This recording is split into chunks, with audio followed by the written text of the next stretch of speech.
Exercise 7.1 question हल करने से पहले हम लीनियर इक्वेशन को थोड़ा सा देख लेते हैं।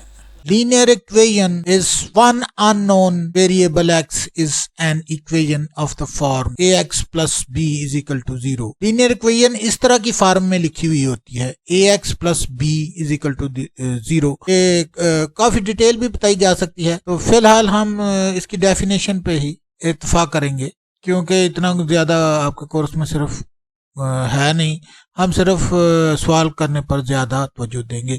सिर्फ डेफिनेशन ही आप याद कर लेना कि इस तरह की इक्वेशन जो होती है उसको लीनियर इक्वेशन कहते हैं। उसमें एक अननोन वेरिएबल होता है, इसमें x है तो x की वैल्यू हम इजीली फाइंड कर सकते हैं और इसकी डिग्री 1 होती है। लीनियर इक्वेशन स्केयर नहीं होता। बाकी हम क्वेश्चन की तरफ, तो लीनियर इक्वेशन की मैंने डेफिनेशन आपको बता दी थी। तो क्वेश्चन नंबर 1 सॉल्व करना है। Question number 1, solve the following equations. In equation को सॉल्व करना है जो क्वेश्चन नंबर 1 में दी गई हैं। 10 पार्ट हैं इसके, 10 पार्ट्स में सबके सब ये लीनियर इक्वेशंस हैं। तो लीनियर इक्वेशन में क्या करना है, वेरिएबल की वैल्यू फाइंड करनी है। इसमें कुछ y भी हो सकते हैं, लेकिन मैंने जहां तक देखे सब में x ही है। x है अननोन वेरिएबल x है, तो x की वैल्यू हमने फाइंड करनी है। क्वेश्चन नंबर 1, पार्ट नंबर 1, इसका क्वेश्चन हम लिख लेते हैं 2/3x 2/3x minus 1/2x is equal to x plus 1/6। Solution लिखेंगे, क्वेश्चन को दोबारा लिखेंगे और उसके बाद सवाल को हल करना शुरू कर दें। तो लिख लिया है क्वेश्चन को हमने दोबारा। तो अब क्या करना है, अब हमने इसका एलसीएम फाइंड करना है। मैं समझता हूं कि कोई भी दिक्कत की बात नहीं होनी चाहिए। इस लेवल तक अगर आ गए हो, 7वें चैप्टर तक आ गए हो, तो एलसीएम निकालना तो आपको आता है, ये मैं समझता हूं, लेकिन फिर भी मैं एलसीएम निकाल भी देता हूं। तो सबसे पहले हम जो डिनोमिनेटर में नंबर हैं 2, 3 और 6 उनको लिख लेंगे और उसके बाद सबसे छोटे टेबल पे तकसीम कर देंगे जो 2 का टेबल होता है। तो यहाँ पर 2 1 2 आ जाएगा और उसके बाद 3 तो इस पे उड़ता नहीं है, तकसीम नहीं होता, तो 3 को ऐसे ही लिख लेंगे। उसके बाद 6 हो जाता है, 2 3 6 होता है, तो यहाँ पर 3 आ जाएगा। अब इसको दोबारा 3 पे डिवाइड कर देंगे। 3 पे डिवाइड किया तो 1 तो ऐसे ही आ जाएगा 1, और 3 1 3 होता है, ये 1 आ जाएगा। यहाँ पर भी 3 1 3 होता है, तो यहाँ पर भी जब नीचे 1 1 आ जाए तो एलसीएम निकल आता है उस वक्त। तो अब निकल आया एलसीएम, यहाँ पर हम लिख देंगे 2 मल्टीप्लाइड बाई 3 ये इजिकल टू 6। ये 6 एलसीएम है, तो यही एलसीएम है। अब इसको हर एक टर्म से मल्टीप्लाई कर देंगे और इसको मैं अरेज कर दूंगा, इसको मैं नहीं लिखूंगा ताकि टाइडी रहे। तो इसका एलसीएम 6 आ गया है। हर एक टर्म से हम इसको मल्टीप्लाई करते हैं। सबसे पहले 6 multiplied by 2/3x minus 6 multiplied by 1/2x is equal to 6 multiplied by x plus 6 multiplied by 1/6। तो जहां जहां पर ये कटता है इसको हम काट देंगे। ये 6 1 6, 6 से कट जाएगा। उसके बाद और क्या कटेगा, 2 कटेगा, 2 1 2, 2 3 6, तो यहाँ पर 3 आ जाएगा जब 6 को हम काटेंगे 2 से। उसके बाद 3 1 3 और 3 2 6, 3 2 6 आ गया। अब इसको सिंप्लीफाई करते हैं।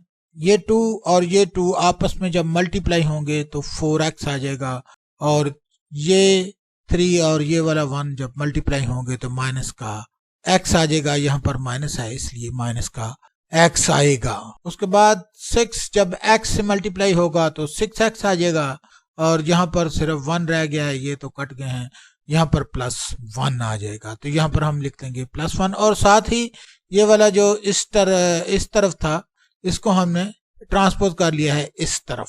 ये इक्वेशन के इस पार ले जाने को ट्रांसपोज कहते हैं। तो इसको हम ट्रांसपोज कर लिया है, हमने इक्वेशन के इस पार ले गए हैं। तो उसको क्या फर्क पड़ा है, यहाँ पर जो इसका जो पॉजिटिव निशान था, सिंबल था, वो इधर आके नेगेटिव, तो इज इक्वल टू ये 1 के इक्वल आ गया। अब इसको प्लस माइनस ही करना है। यहाँ पर 4x में से जब 3x माइनस होगा तो 1, x रह जाएगा। 1x में से जब माइनस का 6x सब्ट्रैक्ट होगा तो माइनस का 5x आ जाएगा। तो अल्टीमेटली इन सब को जब हल किया जाएगा तो -5x आ जाएगा इजिकल टू 1। यहाँ पर हम लिख लेंगे -5x इजिकल टू 1। तो लिख लिया है हमने। ये वाला जो -5 है यहाँ पर मल्टीप्लाई हो रहा है तो इधर आके ये डिनोमिनेटर में चला जाएगा, इस पे डिवाइड हो जाएगा। x is equal to -1/5। तो हम इसको चेक भी करते हैं। उसने सवाल में तो नहीं कहा हुआ लेकिन चेक कर लेते हैं हम। सवाल में अगर लिखा हो तो चेक कर देना, जिसमें उसने चेक करवाना होगा तो वो लिखेगा कि यार इसको चेक कर दो। लेकिन मैंने क्योंकि आपको तरीका बताना है चेक करने का, तो इसलिए मैं हर सवाल में चेक करके दिखाऊंगा आपको। चेक करने का क्या मतलब होता है? चेक करने का मतलब होता है कि जो सवाल लिखा हुआ था, जो इक्वेशन लिखी हुई थी, उसमें x की वैल्यू पुट कर देंगे हम। तो यहाँ पर x की वैल्यू पुट कर देंगे। ये लिखा हुआ था 2/3x, तो यहाँ पर हम लिख देंगे 2/3 इंटू -1/5। और उसके बाद लिखा था -1/2x, तो यहाँ पर हम लिख देंगे -1/2 इंटू -1/5। और इजिकल टू के बाद क्या लिखा हुआ था?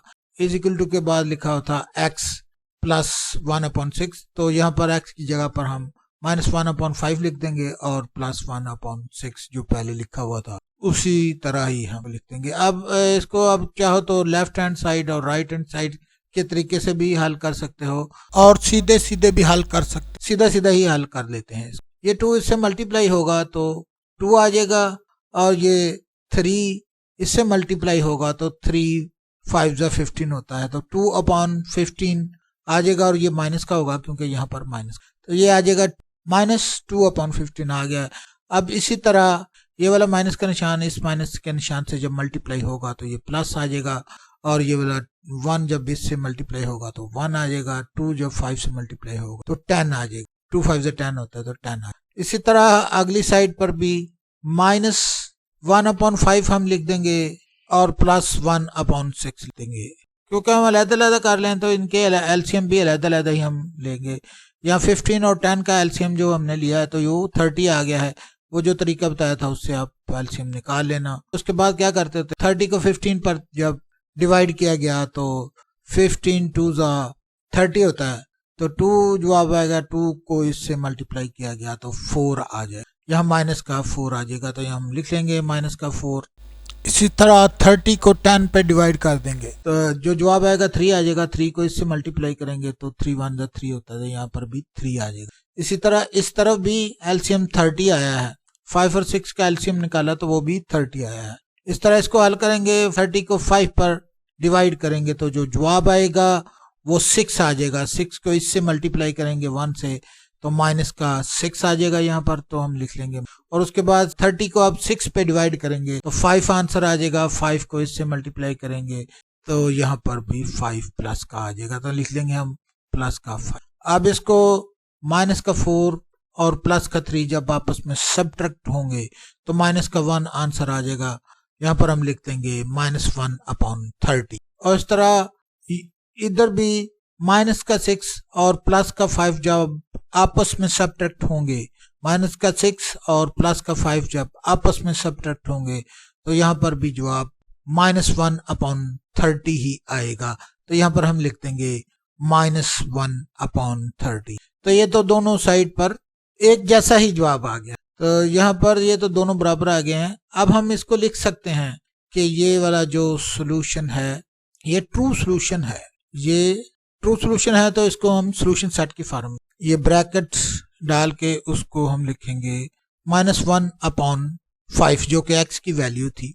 ये सोल्यूशन सेट है इसका, तो ये ट्रू है। तो बस दैट्स ऑल, ये हो गया है क्वेश्चन। इसको हम पब्लिश करते हैं अगली वीडियो में। सेकंड क्वेश्चन, सेकंड पार्ट हल करेंगे। एक एक पार्ट करके हम करते जाते हैं, तो क्योंकि डिटेल से आपको समझाया जा रहा है तो इसलिए वीडियो थोड़ी लंबी हो जाती है, इसलिए एक एक पार्ट करके हम करते जाएंगे क्वेश्चनों को।